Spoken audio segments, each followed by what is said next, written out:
السلام عليكم حبايبي حبيباتي، مرحبا بكم معايا فيديو جديد. هذا النهار غادي نهضر على نفس الموضوع اللي راني سابقه حاطه فيديو عليه، القضيه نتاع الشحتاوي اللي خايد المغربيات واللي تفجرت وفضحته الزوجه ديالو آية، واللي هي ماشي مغربيه مصريه.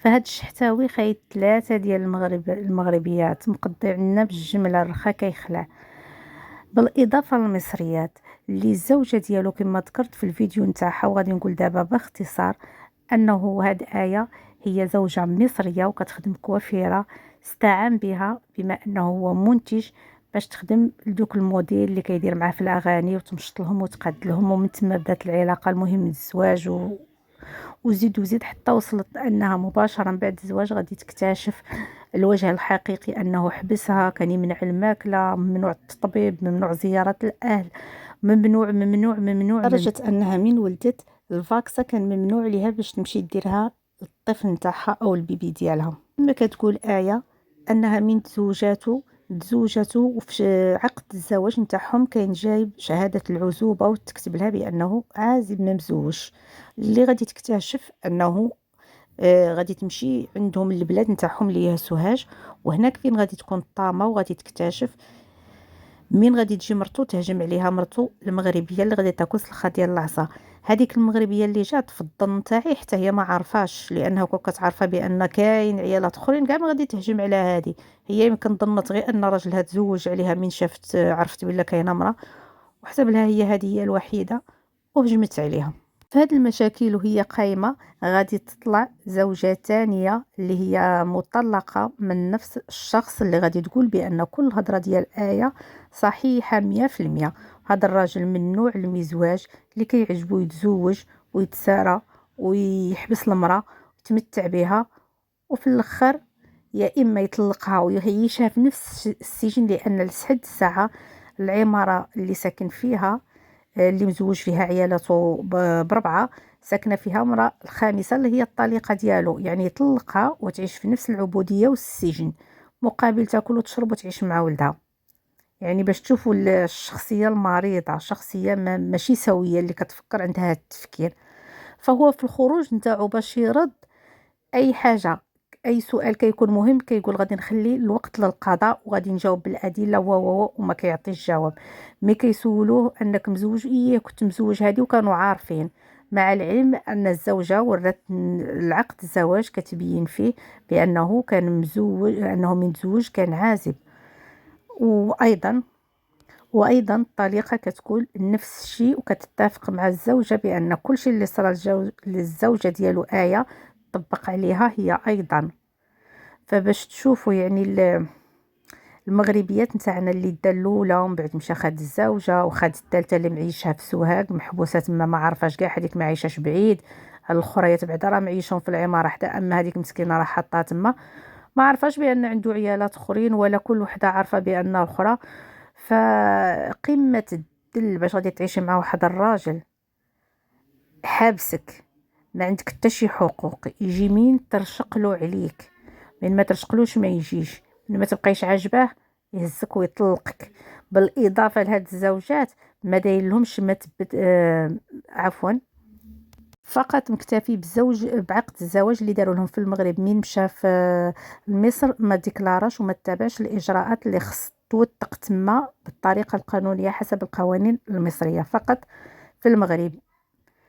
وايضا الزوجه كتقول مدخلهم غير بفيزات، يعني بفيزا سياحيه او تاشيره سياحيه ماشي تجمع، باش يكون عندهم قوانينهم. يعني الا هضروا منا ولا منا غادي يتم الترحيل نتاعهم.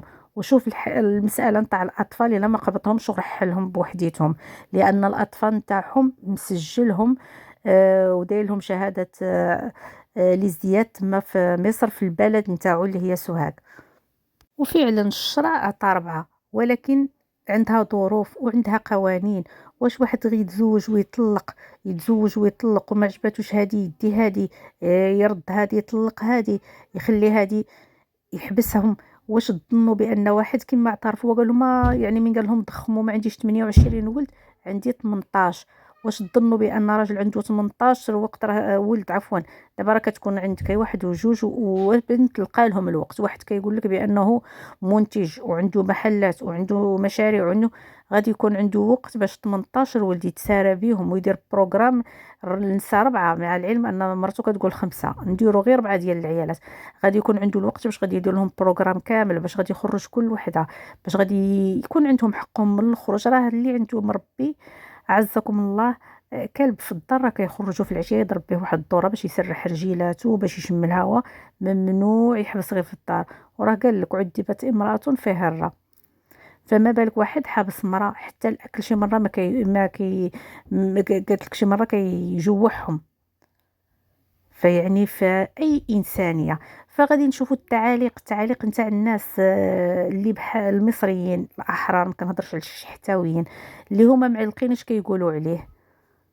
واحد كيقول هذا راه تاج النسوان وبتاع كله، ووحده تانية كتقول اللي تعيش مع حد زي ده ملهاش كرامة وتستاهل اللي يقرا لها منه.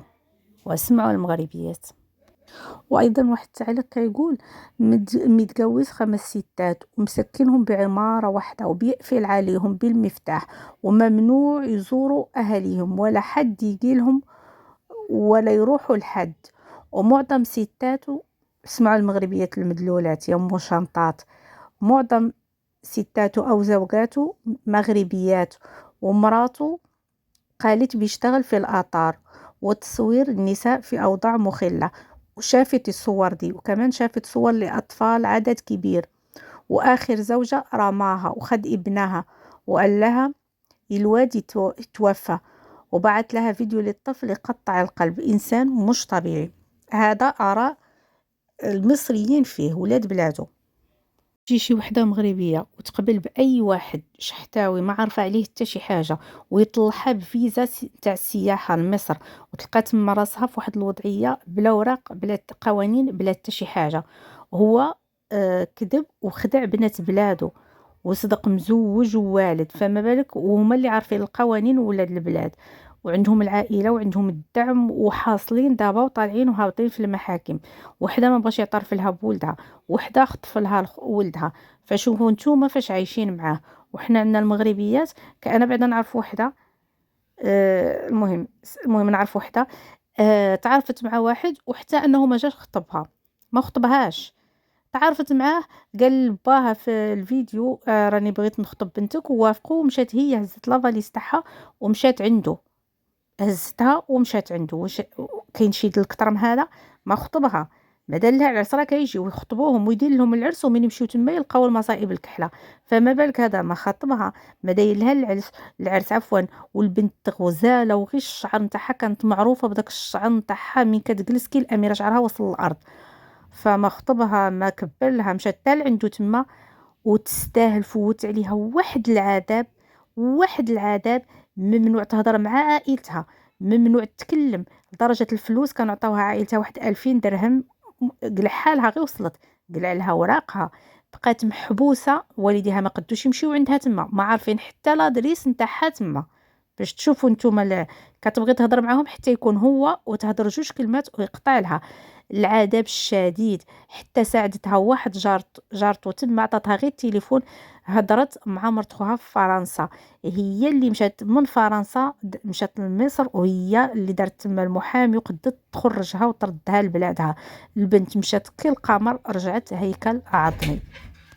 فالبنت من وصلت تما لقات الراجل اللي كان يهضر ماشي هو، لا نفس الاخلاق. حتى الدار اللي كان يوري لها مي كيهضر معاها صدقت ماشي الدار ديالو، وصدق ساكن غير في منطقه شعبيه وسكنها مع العائله نتاعو. ولقات بزاف تاع المشاكل وبزاف تاع الاحداث ما توقعتهاش. فعلا هي مشات حتى لعندو، ما شافت عليه حتى شي حاجه. وحتى زواجها تما كاين اللي كيتزوجوهم رسمي، كاين اللي كيتزوجوهم عرفي، كاين اللي يعني كيمشيو للمجهول. فما واحد غادي للمجهول ومع واحد الانسان راه تدي ولد بلادك، وإلا ما سولتيش وبحثتي فيه وهادي وشوف تشوف فين تدي انت المجهول وتمشي تما. ودابا ولات معروفه، دابا ولا من كثرة ما كيطيحوا القيمه نتاعهم ولات قيمتهم. هذا هو شوف مزوج 3 دابا راهم على الذمه نتاعو، وهو غير اللي اعترف بهم 9. وشوف شحال متزوج من وحده ومطلقها، ويمكن راه عنده شي وحده اصلا في المغرب حتى هي مزوج. شكون اللي عرف، شكون اللي الله اعلم. مادام كيقد يطلع هذا شهاده العزوبه ويتزوج بها، راه غادي يتزوج هذا تاع 20. لدرجه انه النسات نتاعو او النساء عفوا النساء نتاعو كانوا في عماره وحده، ومع ها هي هذه ايه كتقولها، قالت لكم ما كنتش عارفه بلا جيراني ضريراتي. المهم انا من شفت اللقاء نتاعو، واخا ان المذيعين حاولوا يبيضوا ديك الصوره نتاعو وما يعطيوش اسئله محرجه يضيقوا عليه بها، ولكن هو بان فين ما كان غير شي سؤال غير بسيط كيحاول يتهرب، وغادي قدام المحكمه نثبت، وغادي نثبت اصلا من ما بديش تثبت للراي العام علاش جيتي، وقعد حتى تثبت في المحكمه.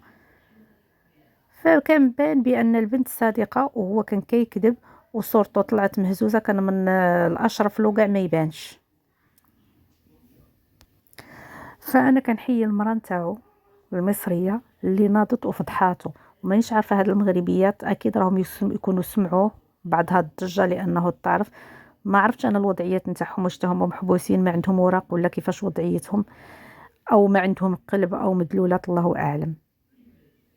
المهم اللي ممكن نقول بان الانسان اللي ما عندوش كرامه، فرق ما بين الصبر مع راجل وفرق ما بين وحده مدلوله ما عندهاش كرامه، فرق ما بين الصبر والدل. ونعاود ونقول قطران بلادي ولا قطران الشحتاويين. حبايبي حبيبي حبيباتي، كنت معكم لعبة موس، في امان الله، حتى الفيديو الجاي.